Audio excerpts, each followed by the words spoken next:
Uma boa noite. Não, gente! E aí, bicha? Quem é você? Bom dia, bicha. Seu jornaleco em áudio que é pra você começar o dia bem informado. Tudo, ou quase tudo, que virou notícia sobre a comunidade LGBTQIAP+. Quinta-feira, 17 de fevereiro de 2022. Vamos aos destaques de hoje. Casas de acolhimento à comunidade LGBTQIAP+, sofrem com falta de apoio financeiro. Cadastro do SUS impede uso de nome social.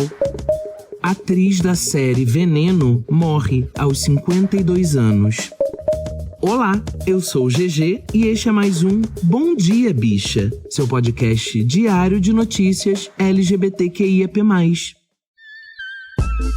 Deu no Terra. Refúgio LGBTQIA+, casas de acolhimento sofrem com falta de apoio financeiro e discriminação. Publicado em 14 de fevereiro de 2022 por Victor Lacerda. Diante do desamparo em vários âmbitos vivido por pessoas LGBTQIA+, as casas de acolhimento não governamentais realizam um trabalho de suprir necessidades que não são acompanhadas pelo poder público. Entretanto, lidam com o desafio diário de criar ferramentas para que haja manutenção e continuidade de suas atividades. À base de doações e campanhas de financiamento online, estes espaços revelam um país que, ainda, não voltou os olhos para especificidades dessa população. Recentemente, a Casanem, ONG de acolhimento LGBTQIA+, com projetos sociais voltados para a comunidade, sediada no Flamengo, no Rio de Janeiro, divulgou em suas redes sociais que poderia fechar as portas por falta de recursos. Fundada em 2016 pelo grupo Transrevolução, a casa é administrada somente por pessoas trans, com trabalhos de impacto social como a Cozinha NEM, projeto de empregabilidade e geração de renda à população trans e travesti no mercado alimentício, e o Prepara NEM, curso preparatório para o Exame Nacional do Ensino Médio, o ENEM, voltado para incluir pessoas trans na universidade. A casa de referência poderá ter suas portas fechadas por não bater a meta de doações para sua manutenção. A coordenadora administrativa da Rede NEM, Ágata Maria Xavier, reafirma que o maior desafio para dar continuidade ao trabalho e às atividades realizadas na casa é o fator renda. Nós contamos com algumas doações fixas mensais, mas o valor não cobre o custo de tudo que a gente gasta por mês, incluindo as contas, as ajudas para aquelas pessoas que estão construindo sua renda, alimentação, produtos de higiene, limpeza e mais outras demandas. Um processo que a cada mês nos coloca na responsabilidade de encontrar maneiras para que o trabalho siga acontecendo. Pontua. A coordenadora ainda ressalta que, apesar da função social desempenhada, os órgãos públicos ainda não reconhecem a casa oficialmente. Acionada constantemente para atender pessoas encaminhadas pela prefeitura, a casa não recebe nenhum tipo de apoio institucional. Atualmente, ativistas da causa LGBTQIA+, apontam que efetivamente não há leis que tenham sido discutidas, votadas e implementadas pelo Legislativo para garantir direitos básicos como moradia e segurança deste grupo. Pariran Diushi, organizador da Casa 1, Centro Social e Cultural de Acolhida de Jovens LGBTs expulso de casa pela família, localizado na cidade de São Paulo, o desafio diário de manter as casas de acolhimento é fruto de irresponsabilidade do sistema para com a população em questão. Nossos e nossas parlamentares ainda se recusam sistematicamente a construir ferramentas para a população LGBTQIA+, e temos que fazer um caminho mais longo de demandar que o judiciário estabeleça uma proteção mínima do Estado aos nossos corpos e corpas. Dispara. Hoje, a Casa 1 conta com uma residência para jovens LGBTs expulsos de casa, uma biblioteca comunitária pública e uma sala de atendimento para a população em situação de rua com distribuição de roupas e produtos de higiene pessoal. Além disso, conta com mais um espaço chamado Galpão Casa 1, que funciona diariamente com programações socioeducativas, como aulas de inglês, espanhol, curso preparatório para o Enem, lutas, costura, modelagem, modelagem, canto e outras atividades, além de contar com a clínica social, responsável com atendimentos psicoterápicos gratuitos e de baixo custo. Existe uma ideia de que organizações não governamentais e projetos de sociedade civil se mantêm de voluntariado e amor, porém estamos falando de uma iniciativa que, infelizmente, está inserida em um sistema capitalista e os recursos são sempre necessários e a conta, em geral, não fecha. Além disso, também estamos sujeitos a todas as burocracias, seja do Estado, seja do mercado.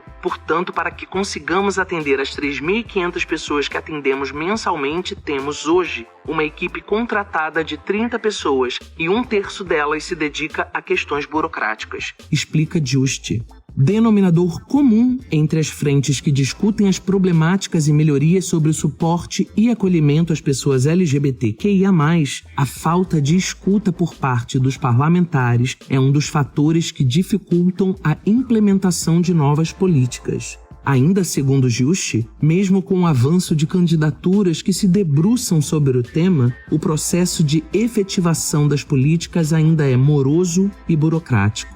A Casa Neon Cunha, organização não governamental sem fins lucrativos de atuação em São Bernardo do Campo, em São Paulo, presta serviços de atendimento psicológico, além de nivelamento educacional e articulação de rede a pessoas LGBTI+, e seus familiares. É outro exemplo disso. Seu presidente, Paulo Araújo, aponta que a falta de dados sobre esta população também é um obstáculo ao pensar em melhorias. Araújo ainda destaca a importância do reconhecimento da sociedade e poder público da diferença que as casas fazem na vida da população LGBTQIA+, tendo em vista a sua relevância dentro de um projeto que assegura não só a sobrevivência de muitas pessoas, mas que traz perspectiva de desconstrução das narrativas pré-estabelecidas à comunidade. Se faz sempre necessário pontuar que estamos fazendo o trabalho do Estado, produzindo esta política pública não em um modo quantitativo, mas sim qualitativo. Por isso é de extrema importância a continuidade dessas casas para o acompanhamento que atende às especificidades das pessoas acolhidas, com atendimento psicológico, orientações jurídicas, qualificação profissional, além do abrigo. É um projeto coletivo que acredita que, para além de qualquer coisa, nós devemos trazer de volta a humanidade, algo que a população LGBTQIA+, merece ter. Finaliza. Essas instituições ajudam as pessoas da nossa comunidade em situação de extrema vulnerabilidade e de abandono. O Estado é ausente, a sociedade é omissa, são as nossas pessoas, é a nossa gente. O que você, ouvinte, faz pela sua gente? Esse é um convite à reflexão e à ação. Temos recorrentemente dado informações de instituições que precisam de ajuda. Infelizmente, agora, nesse exato momento da minha vida, eu, GG, não consigo fazer muito mais. Mas acredito que disponibilizar meu espaço, meu canal de comunicação, para tentar amplificar esse pedido de ajuda, para ajudar a espalhar, é fazer alguma coisa. Mais uma vez eu pergunto, o que você pode fazer pela sua gente, pela nossa gente? Sempre pensamos em primeiro lugar em dinheiro, né? Mas você já pensou em realizar algum trabalho voluntário junto a essas instituições? E aquela limpa anual que a gente sempre dá no armário? Já pensou em doar roupas que, se não puderem ser aproveitadas pelas pessoas das instituições, podem ser vendidas num brechozinho que elas podem fazer lá? Você já pensou que pode sentar para ajudar as instituições a organizarem um bazar, uma feirinha, para tentar vender coisas e levantar uma grana? Já pensou em ajudar com as redes sociais das instituições para dar uma força na divulgação? Já pensou em falar na empresa que você trabalha para ver se rola de destinar aquela verba que gera desconto no imposto de renda? É tanta coisa que a gente pode fazer, sabe? Visite essas instituições, vá lá ver de perto. Tira uma foto com as pessoas, fazendo as atividades delas lá para mostrar pro teu pessoal, pros seus seguidores, pra tua família, como essas instituições estão dando força pra tanta gente. Isso motiva as outras pessoas a ajudarem. Tá todo mundo muito ferrado de grana, mas se a gente não puder ajudar com dinheiro propriamente dito, a gente pode colaborar com o nosso conhecimento, com o nosso trabalho, dedicando, 2 horinhas por semana. Eu vou deixar na descrição do episódio os links para os sites dessas instituições citadas na matéria. Eu espero muito que você vá lá visitar, conhecer, dar só mais 15 minutinhos da tua atenção, além dos minutos que você já me dedica aqui no podcast, para conhecer de verdade o que essas pessoas corajosas realizam nessas instituições que o Estado deixa de cumprir como deveria, conforme a Constituição de 88, mas que essas pessoas matam no peito para tentar resolver. Podia ser a gente lá precisando, podia real. Nós que temos o privilégio de estarmos aqui, eu fazendo esse podcast, você me ouvindo no seu celular, no notebook, a gente pode fazer um tantinho por elas. Um tantinho de cada um vira um tantão. A gente pode. Deu na Folha. Cadastro do SUS e sistema que emite certificado de vacina impedem uso de nome social. Publicado em 28 de janeiro de 2022 por Victoria Damasceno.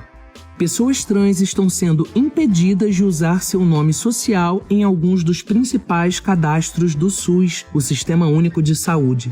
A opção para incluir o nome social está bloqueada no CadWeb SUS, plataforma utilizada pelos servidores da saúde para consulta, alteração e inclusão de cadastros de pacientes do SUS. Algo semelhante acontece com os certificados de vacinação emitidos pelo Conect SUS, aplicativo do Ministério da Saúde. Os certificados são emitidos com o nome de registro do usuário, mesmo se o nome social estiver cadastrado. No caso do CadWeb SUS, o campo disponibilizado para inserir o nome social do paciente aparece como indisponível. É possível alterar todos os outros campos da ficha menos esse. Servidores afirmam que perceberam o bloqueio há pelo menos um mês, mas o problema não foi resolvido. Alguns estados e municípios possuem outros sistemas que podem ser utilizados no lugar do cadastro nacional e, assim, conseguem mitigar o prejuízo causado pelo erro. Na maioria das vezes, quando há a possibilidade de se usar outro programa, o sistema municipal ou estadual transfere os dados para o nacional, sobrepondo as informações, inclusive o nome social.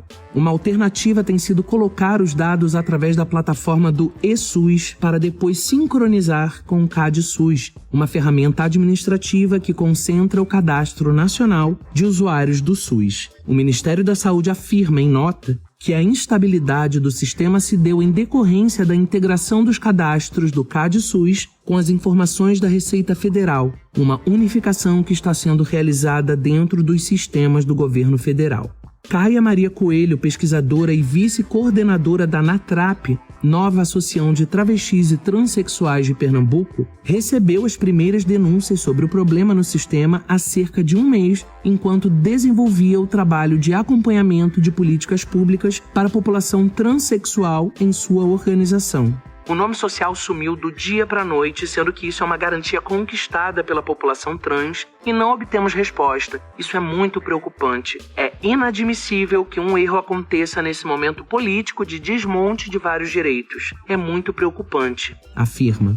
Desde 2009, pacientes do SUS têm direito ao uso do nome social independentemente do estabelecido no registro civil. Uma portaria do Ministério da Saúde de agosto daquele ano assegurou o nome de uso de preferência do usuário. Nós temos um decreto federal que determina o reconhecimento e uso da identidade de gênero e do nome social das pessoas trans. Negar o nome social tem sido responsável pela exclusão de pessoas trans de diversos espaços. As pessoas trans devem ter o direito ao nome social assegurado em todas as políticas públicas, declara Bruna Benevides, secretária de Articulação Política da ANTRA, a Associação Nacional de Travestis e Transsexuais.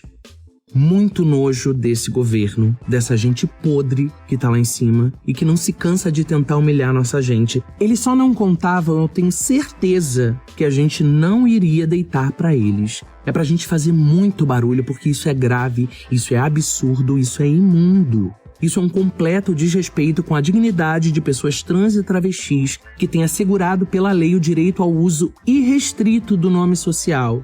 Eles tentam ir minando nossa comunidade, sabe? Coisinhas pequenas, alfinetando a gente o tempo inteiro. E quando a gente grita, nossa, mas o Brasil tem tantos problemas, vocês se preocupando com isso. Eles desconhecem a importância da dignidade porque eles não têm. Vamos fazer barulho sim.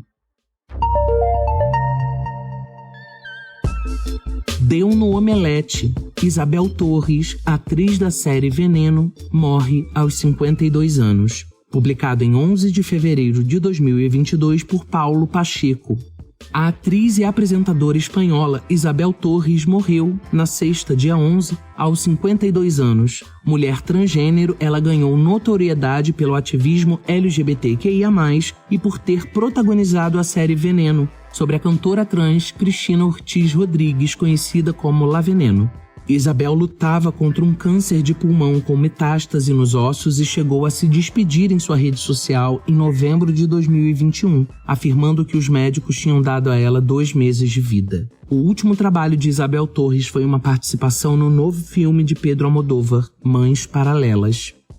Deve ser a 3ª ou 4ª vez que eu falo de Veneno aqui. É assunto recorrente também no nosso grupo da operativa do podcast, né, meninos? É papo recorrente entre pessoas da comunidade LGBTQIAP+, que são militudas nas redes, porque a vida de Cristina La Veneno foi um acontecimento. Muito mais do que uma mulher trans nos anos 90 invadindo a casa da família tradicional espanhola na TV, mas uma mulher que se impôs exatamente como era diante de um país inteiro. E essa história não traria tamanho impacto se não fosse interpretada por Isabel Torres, na fase mais densa da vida de Cristina. No final do ano passado, Isabel foi às redes se despedir do seu público, disse estar em uma fase muito complicada de sua saúde, já deixando claro que clinicamente não havia muito mais a ser feito. Se preparou para sair de cena com muita coragem, exatamente como foi a sua vida, a sua carreira e os belíssimos papéis que ela interpretou. Uma grande mulher se foi desse plano, mas sua obra é eterna e com absoluta certeza vai inspirar muitas e muitas pessoas, especialmente mulheres trans e travestis, através da eternidade que a arte proporciona às maiores. Bravíssimo, Isabel Torres. Chegamos ao final de mais um Bom Dia Bicha e como o episódio foi militudão, não vou ficar aqui falando muito mais não. Só quero chamar atenção lá para a primeira matéria para a importância de nos comprometermos com as nossas causas. E temos o hashtag #DivulgaLGBT, que é o espaço que está aberto aqui no Bom Dia para divulgar o seu corre, o corre da sua cidade, do seu bairro, enfim, sobre a comunidade LGBTQIAP+.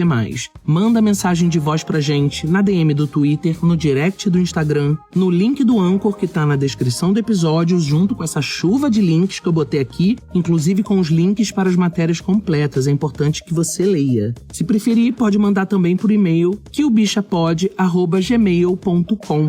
O Bom Dia Bicha conta com identidade visual e edição de Rod Gomes, pesquisa de Dan Pereira, roteiro de Dan Pereira e GG, eu mesmo, que além de apresentar, também faço a produção geral. O programa faz parte do feed do Que o Bicha, um podcast queer, que está no selo Fio, a rede ativista de vozes. Ouça os outros episódios, compartilhe nas suas redes sociais, não deixe de nos marcar e de nos seguir. Amanhã a gente está de volta. Beijo, beijo.